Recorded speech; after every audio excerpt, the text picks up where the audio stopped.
الرحمن الرحیم۔ معزز سامعین کرام، السلام علیکم۔ جیسا کہ آپ کو معلوم ہے کہ درس تصوف کا سلسلہ شروع ہے اور آج درس تصوف کی تیسری نشست ہے۔ سامعین، ہم بات کر رہے تھے لفظ تصوف کی وجہ تسمیہ پر۔ تصوف کا جب بھی ذکر آئے تو جو تصوف کی اصل ہے، جو تصوف کا مغز ہے، اس کو احسان کہتے ہیں۔ اب دیکھنا یہ ہے کہ احسان کیا چیز ہے۔ تمام صوفیاء کرام نے جس اللہ کے کسی فقیر کی کتاب کا مطالعہ کیا جائے تو اس نے لفظ احسان اور مرتبہ احسان کے اوپر بہت مدلل اور مفصل گفتگو فرمائی ہے۔ احسان دراصل تصوف کی اصطلاح کے اندر اس کو حدیث جبرائیل سے لیا جاتا ہے۔ ایک مرتبہ حضرت جبریل علیہ السلام حضور علیہ السلام کی بارگاہ میں آتے ہیں اور عرض کرتے ہیں، یا رسول اللہ، مل احسان، احسان کیا ہے؟ تو آپ نے فرمایا، الاحسان ان تعبد اللہ کانک تراہ فإن لم تکن تراہ فإنہ یراک، کہ مرتبہ احسان یہ ہے کہ تم اللہ کی عبادت اس طرح کرو گویا کہ تم اللہ کو دیکھ رہے ہو، اور اگر یہ تمہیں نصیب نہ ہو، یہ یقین کامل نہ آئے، اس مقام و مرتبہ پر نہ پہنچو، تو کم از کم یہ کامل یقین انسان کو ہونا چاہیے کہ اللہ ہمیں دیکھ رہا ہے۔ تو یہ معرفت اللہ کی ذات کی، اس کو مرتبہ احسان کہتے ہیں، اور یہی تصوف کی اصل ہے۔ حضور سیدی و مرشدی شیخ الحدیث و شیخ القرآن پیر سید احمد علی شاہ صاحب نقشبندی مجددی سیفی مدظ اللہ العالی، آپ اپنی کتاب مفتاح السلوک کے اندر فرماتے ہیں، آپ فرماتے ہیں کہ احسان مختصراً الفاظ میں تصدق الی اللہ کا نام ہے، جو جملہ کمالات ظاہری و باطنی کی اصل ہے۔ یعنی کمالات جتنے بھی ہیں، چاہے وہ ظاہری ہیں یا باطنی ہیں، ان کی جو اصل ہے وہ مرتبہ احسان ہے، اس کو احسان کہتے ہیں۔ دل کو ما سوا اللہ سے پاک رکھنا اور محبوب حقیقی کے سوا کسی کو اپنے دل میں نہ بسانا، اسی کو احسان کہتے ہیں۔ یعنی تمام غیر سے دلوں کو پاک کر کے اپنے دل میں اللہ کی ذات کو بسا لینا، اللہ کے ذکر سے دلوں کو پاک کر لینا، آباد کر لینا، اور غیر اللہ سے دل کو صاف کر کے صرف اللہ کی یاد میں اس کو لگانا، اسی کو تو احسان کہتے ہیں۔ اور مزید آپ فرماتے ہیں کہ تصوف نام ہے مجموعہ شریعت، طریقت، حقیقت اور معرفت کا۔ یعنی تصوف کیا چیز ہے؟ تصوف شریعت، طریقت، معرفت اور حقیقت، اس کا مجموعہ ہے۔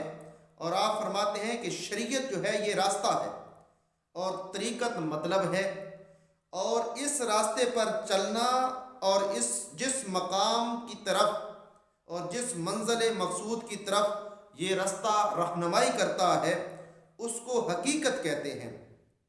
اور حقیقت کی روشنی میں جو علم سالک کو حاصل ہوتا ہے اسے معرفت کہتے ہیں۔ تو آپ نے بہت ہی احسن انداز میں شریعت، طریقت، معرفت اور حقیقت کو بیان فرما دیا ہے۔ فرمایا کہ یہ کوئی الگ چیزیں نہیں ہیں، فرمایا شریعت راستہ ہے، اور طریقت مطلب ہے، مقصد ہے، اور جس راستے کی طرف شریعت رہنمائی کرتی ہے، اور اسی راستے کو معرفت کہتے ہیں۔ اور اس سے ظاہراً تصوف اور شریعت میں کوئی تضاد نہیں ہے۔ یعنی شریعت اور تصوف جو چیز ہے یہ کوئی الگ الگ چیزیں نہیں ہیں، بلکہ یہ ایک ہی چیز کا نام ہے۔ شریعت رستہ ہے، اور اس رستے پر چل کر جب انسان کو منزل مقصود حاصل ہوتی ہے، اور وہ منزل کیا ہے؟ وہ اللہ کی معرفت ہے، اللہ کا قرب ہے۔ تو اسی کو حضور علیہ السلام نے اس طریقے سے بیان فرمایا ہے، الشریعت اقوالی والطریقت افعالی والحقیقت احوالی والمعرفت سری۔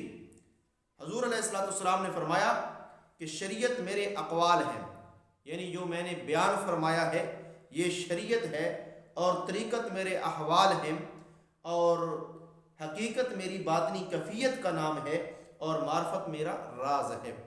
تو سامعین کرام، آج کا جو ہمارا درس ہے وہ اسی مرتبہ احسان کے اوپر ہے کہ احسان یہ ہے کہ انسان کو اللہ کی ذات کی اتنی معرفت نصیب ہو جائے، اللہ کی ذات کا اتنا قرب نصیب ہو جائے، اللہ کی ذات پر اتنا کامل یقین آ جائے کہ انسان جب اللہ کے سامنے کھڑا ہو تو اس کو یوں لگے کہ میں اللہ کو دیکھ رہا ہوں۔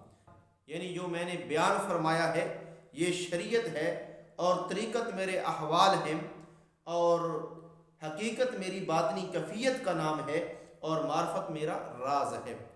تو سامعین کرام، آج کا جو ہمارا درس ہے وہ اسی مرتبہ احسان کے اوپر ہے کہ احسان یہ ہے کہ انسان کو اللہ کی ذات کی اتنی معرفت نصیب ہو جائے، اللہ کی ذات کا اتنا قرب نصیب ہو جائے، اللہ کی ذات پر اتنا کامل یقین آ جائے کہ انسان جب اللہ کے سامنے کھڑا ہو تو اس کو یوں لگے کہ میں اللہ کو دیکھ رہا ہوں۔